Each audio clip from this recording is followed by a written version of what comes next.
Welcome back to the Roundtable on the IH Sports Network, live from the C. Michael A. Technology Center in Helenwood. Along with Tim Smith, I'm Ben Garrett. Rick Keaton has stepped aside. He's taking a break. We're joined by three Oneida football players. We've got our First National Bank Player of the Game for a second week in a row, Ben Gilbert. He's a sophomore. We've got our Trophy Masters lineman of the game, Cam Cass. He's a junior. And we've also got junior quarterback Gabe. Oh, my gosh. Brennan. Gabe Brennan. Cannot believe it. My mind just went blank. Okay. Gabe Brennan is here. Now, guys, before Tim starts grilling y'all, because I know he's got a tough list of questions for you, I got to say, Ben, I told your dad this morning at physical therapy, I said, you know, every week we it's kind of a tradition. We have our player of the game on. And the first thing you told me was, can we bring Gabe on too? Because we would not have won the game without him on Friday night. All Gabe did, by the way, is come on and go 6 of 6 in the second quarter and engineer that first touchdown drive to turn things around. I just thought that was a good sign of leadership on your part, especially from a sophomore, Tim Smith.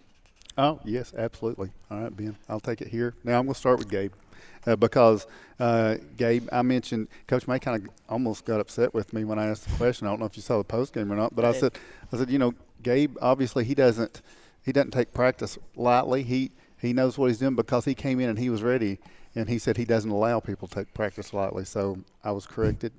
I've noted that twice tonight, but it still was impressive to me because you didn't just come in, and a lot of times there's no trust in the backup quarterback to do anything more than just hand it off and get us to the half and see what happens with Caden. I mean, that could have been an easy thing, but that's not what Oneida did, and that's not what Coach May did. He trusted you to do that. Are you surprised that he trusted you that much? No, they've prepared me very well for any situation like that. Like, I had to play in the scrimmage at Tech a lot because he got hurt. Okay. And so now, and you all have had several JV games. I mean, you've taken snaps. You've done this before. So, but I have to say, I don't think I've seen anything quite like that at the high school level. Somebody come in, and for all we knew, you were about to be the quarterback for the rest of the year. Is that how you were I thought so approaching it? Mm-hmm. Yeah. So now you started off running the football, but then it became time to put the ball in the air. What were your thoughts on that? I was really nervous at the first. Like, if you see the first two plays, I could barely even get the handoff. But after the first throw, it was good. Yeah. Mm-hmm. And now when you get the play going, and I know you look over the sideline or whatever, what's the coach telling you? Is he telling you who he thinks is going to be there, or do you have to go through progressions, or how does that work? Mostly progressions, yeah. Yeah. So talk about that first pass play, that first completion. How did that play develop? I think it was a hitch to Riley Gibson. Yep. Riley made a good catch. He dropped on the one earlier, so it was a good thing. So you went back to him, gave him another shot. Yeah. That's good. Having faith. I'm coming back to Gabe. I'm going to go to – we've heard from Ben for 2 weeks in a row. We'll get him last. I'm going to Cam now. Cam, lineman of the week, and this was a very good line from Wartburg on both sides of the football, wasn't it? Yes, sir. I mean, they had some big guys, and early on, it's 12-0. They've been pushing people around. Were you concerned at that point, or what was the concern? What had to be fixed to turn that around? I started noticing they was getting tired, so I just kept the line up and told them to just keep pushing it down their throat, and eventually we'll just start taking over. And eventually we did, and then they couldn't do nothing. So when the injury occurred and Gabe came in, does that change anything for you, or you just execute the same way? Same way. Same way. All right. And so it seemed like, I know Mark and John were talking about how their ends were able to get in and cut things off. Was there any adjustment made to prevent that from happening more? Halftime we changed up a little blocking, so our tackle could get out to the ends, and I would get the defense tackle. So we did make some adjustments. Okay, and you just kept on moving people down the field. Yeah, and you, like you say, I agree with you. I think they got a little bit tired, it seemed like. They were some big, strong guys, though, on the early going, weren't they? It was some of the biggest I've ever seen. Yeah, I mean, they were good players. All right, so now, Ben, so you were player of the game last week, and, you know, that makes you odds really low that you're going to get it again this week. But you came up at a point, and I can't remember if the first Hello Darling what the score was.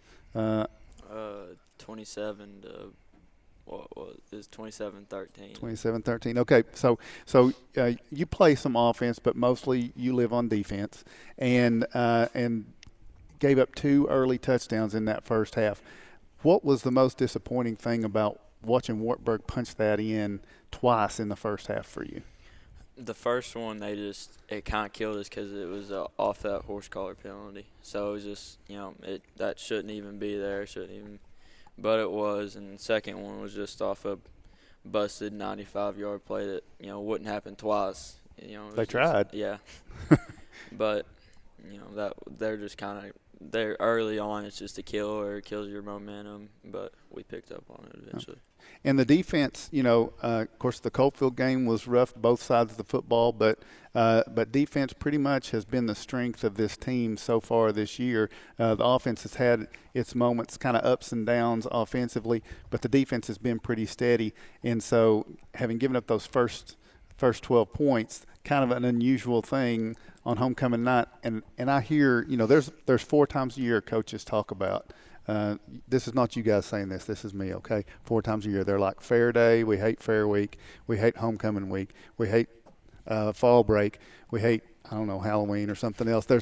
So there's always like 4 games that there's something that goes wrong that week. And I'm sure it's true because they all say it. But, I mean, did you feel like the week was so weird that it caused the beginning of that game to be weird?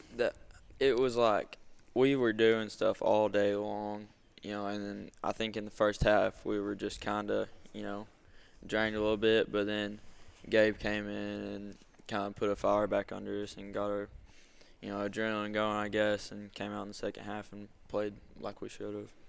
So, Gabe, back to you here on this. And so, I'm sure being backup quarterback, you and Caden are together during practice most all the time, probably pretty tight. But you had concern for him, right, when he went down. And so how do you just shake that off? And you've got my stomach dropped as soon as he came on the sideline. I was Yeah. hurt. But I know I had to go in there and do my job.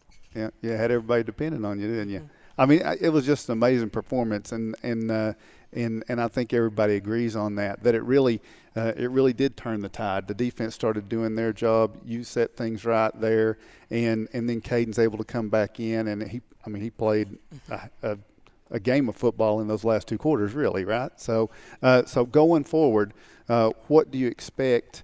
Going through the rest of this season. Hopefully Caden doesn't get injured again, but if he does, how do you prepare going through the last 6 games Well, here? hopefully I don't have to play. Hopefully Caden just, gets it done. But I guess Holding just, a lot of extra points, that'd be okay. Yeah. Yeah. No kidding. But probably just do my job, listen to my coaches, try to do the right thing every time. Okay. All right. Now, I do want to address, you've got on a sweatshirt here. You're repping Notre Dame, the Fighting Irish. Had a big win this weekend over NC State. NC State. Yeah, I saw some people were picking NC State. So you're Notre Dame through and through? Yep. Have you ever been up to South Bend, watch a game? I have. Yeah? Mhm. Did they win? Mhm. Yeah. So are you going again this year? Or? I hope so. Yeah. All right. Do we have to give Notre Dame airtime? Absolutely. When you have the week that Gabe had last week, he can talk about Notre Dame or whatever he wants to. But you lived in Tennessee your whole life, so you like Tennessee just a little bit, Just a right? little bit. Okay. All right. Now, Go go ahead. Well, I was just going to switch to Cam. Do you have something else No, for Gabe? I do. We're going to come back to that. I got you. Okay. So Cam, Notre Dame, what about them? When Gabe went to that game, I went with him. Yeah. Yeah, so I had to buy You got a little bit of Notre Dame? Yeah, I bought some shirts and a hat. We had a fun time. Is that your favorite team? No. Okay. Well, Smart guy. So this week you've got the wing tee. That's going to involve something different for you, right? Preparation-wise, defensively, what are you going to have to do differently than dealing with Wartburg and the spread offense? Kind of just got to tackle everything. Just stop the trap. If you stop the trap, you win pretty much out of that offense. If you see somebody, just tackle them. Someone's going to have the ball. Ask questions later. Yeah. All right. I got to ask you this question, Cam. How did you become – this is not football, this is basketball. You have become the fan favorite in basketball. Why is that? Why are you the man? Ben could score probably coming up this year. Ben's going to come off the bench for 22 points some night. But if Cam comes in, that's who everybody cares about. Why is that? What is it about? I guess nobody's seen it out of me. Yeah? So, yeah, I just got a wild hair, and I just wanted to play. Yeah. So are you doing it again this year? No, I can't. That was – So it was is one at a time. So people better have enjoyed it while they had Yep. it, because it ain't happening again. Nope. All right. Well, Cam, best of luck the rest of the year, Thank you. pushing people around and defensively Friday night. So, Ben, I do feel like you were the spark, the catalyst defensively. I feel like you can be. You impact the game defensively, and it's growing more and more every week. How fun is that? It's funny, especially with Levi. Levi gets everybody going too. He's a big part of it. He gets me going. Sometimes it's just once 2 or 3 get going, the rest of the team will pick up and we'll play our best. But just gotta somebody's gotta start it off like Gabe started off the other night. Just put it under us and we took advantage of it. Well, I mean, it was an amazing thing, and I think you're right. I think Gabe was the spark in that, and I think you picked it up defensively, shut things down, and so this week's going to be another big week. And since you were the player of the week twice in a row, and I forgot to ask you this, maybe this will be a change in the guard. Maybe you won't be here next week. Who do you think will be sitting in this chair next week as the First National Bank player of the game? I give it to Limburger Levi probably. Limburger Levi. Yeah. All right, we've got you on record for that. Ben, what do you got? Well, first of all, I just want to say that I don't know if you realize this or not, but we have a representation of superstars here. Not these guys are becoming superstars. I'm not talking about their fathers. We've got Scott Gilbert, we've got Scott Cash, and we got Dr. Nate Brennan all represented here. I don't have a question about Scott, I'm sorry, but I do have a question about Dr. Brennan. And I told Gabe that I was going to ask this question, and Nate's watching. He knew I was going to ask too. Has your dad ever told you the story about being recruited by Butch Jones? I do know that he did get recruited by Yeah, Butch so, Jones. and I brought Lexi Buttram is sitting back here, and I asked her this last year when she was on, and probably this year too, because I know Nate likes to tell that story, and he probably regrets he ever mentioned it in front of me because now I always bring it up. But what I want to know is, we're not going to go rehash the whole story. It's kind of lost a little bit of its luster since Butch Jones is no longer at Tennessee. But does Nate Brennan watch Arkansas State just to keep up with how Butch Jones is doing? No. Not at all. All Notre Dame. That's it. That's all he cares about. Really? Does he watch Tennessee? Only if it's like a primetime game. You know, he picked Tennessee to beat Florida this week. That's probably the right move. Tim Smith did not. We're going to get into that later. I don't know if it's the right move or not. Really yet either one.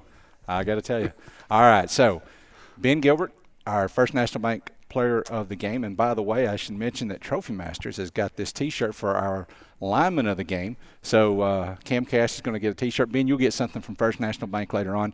And Gabe Brennan, you should get something for going 6 out of 6 passing off the bench.